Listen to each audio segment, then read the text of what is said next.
The Galactic Council chamber fell silent as Warlord Zixthor slammed his four massive fists on the negotiation table. His crimson scales bristled with barely contained fury, and his three eyes glowed with menacing intensity as he loomed over the human diplomat.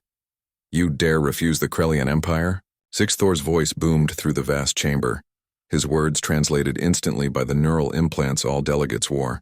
"We have conquered 47 star systems. We have crushed civilizations that existed before your pathetic species crawled from the mud." Evan stood his ground, though sweat beaded on his forehead. At 28, he was the youngest diplomat Earth had ever sent to the Galactic Council, and this negotiation had just taken a dangerous turn. The Krellians wanted exclusive mining rights to the asteroid belt in the Sol system, and they weren't accustomed to hearing the word no.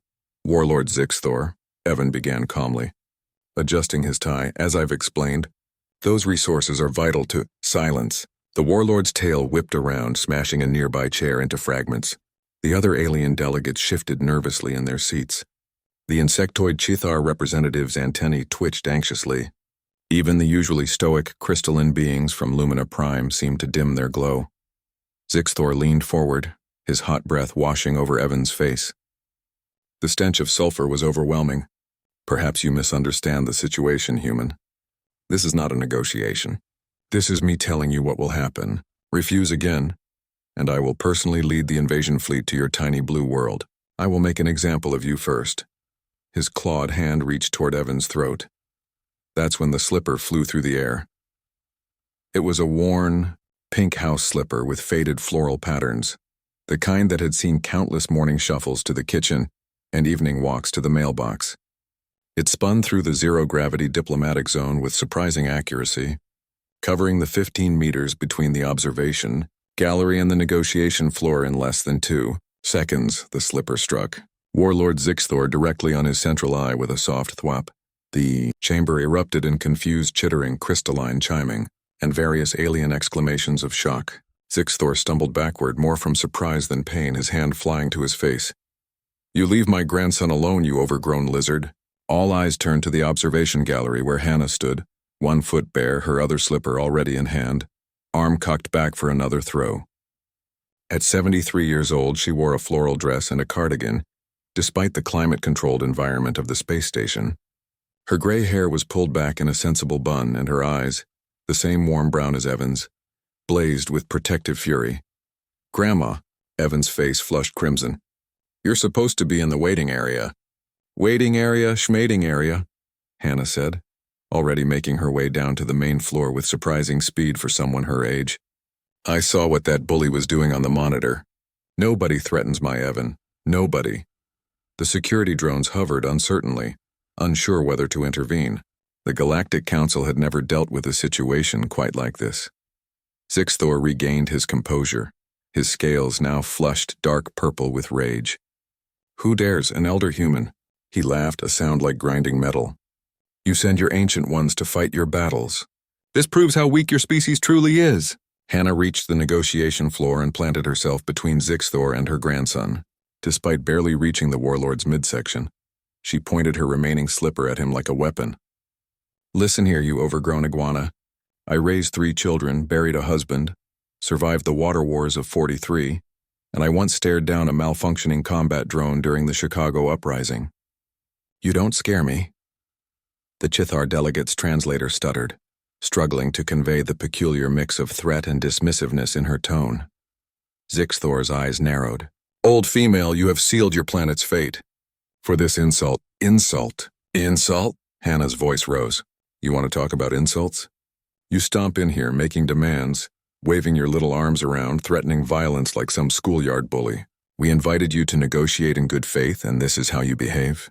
I've seen better manners from a raccoon in a garbage can." "Grandma, please," Evan whispered urgently, trying to gently pull her back. "You're going to start an interstellar war." No, came a crystalline voice. The Lumina Prime delegate was actually glowing brighter, what passed for laughter among their kind. "Let the elder human speak. This is fascinating." Hannah wasn't finished. She turned to address the entire chamber, her voice carrying the authority of someone who had spent decades as a high school principal. "All of you sit here and let this bully push everyone around. I've watched the proceedings for 3 days now. Every time the Krellians demand something, you all just shuffle your feet or tentacles or whatever and give in. Well, humans don't work that way. She turned back to Zixthor, waggling her slipper. You want our asteroids? Fine, let's talk trade agreements, resource sharing, mutual benefit. You know, like civilized beings. But you come in here threatening my grandson, threatening my planet? Oh, honey, you picked the wrong species. The Chithar delegate spoke up, its voice chirping through the translator. Elder human, the Krellian Empire has destroyed entire civilizations. They possess weapons that can crack planets. So do we, Hannah said matter-of-factly. We just choose not to use them as our opening argument in every conversation. It's called restraint. Maybe you've heard of it? Zixthor seemed genuinely confused now, his aggressive posture wavering.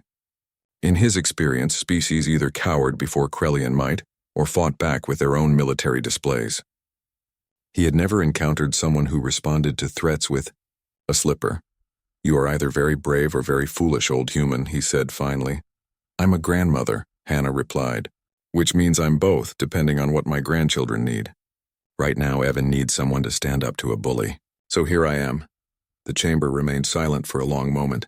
Then unexpectedly, a deep rumbling sound emerged from Zixthor's chest. It took Evan a moment to realize the Warlord was laughing.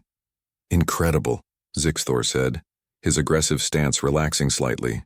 In 300 years of conquest, no one has ever struck me with footwear. He touched his central eye again, almost thoughtfully. Among my people, such fearlessness from an elder is considered the highest mark of courage. Hannah lowered her slipper slightly but didn't drop her guard. Does that mean you're ready to negotiate properly? Zixthor looked at Evan, then back at Hannah, then at the assembled delegates. When he spoke again, his tone had changed. Perhaps the humans are not as weak as I assumed. A species whose elders fight to protect their young with whatever weapons are at hand. There is honor in that. He straightened to his full height and addressed Evan directly. Very well, human diplomat. Let us negotiate. But know this. I agree only because your elder has shown me that humans possess something my empire has forgotten. The courage that comes not from weapons, but from love of one's own.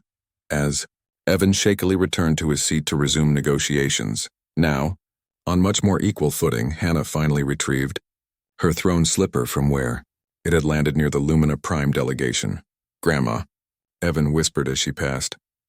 You just changed the course of human-alien relations with a house slipper.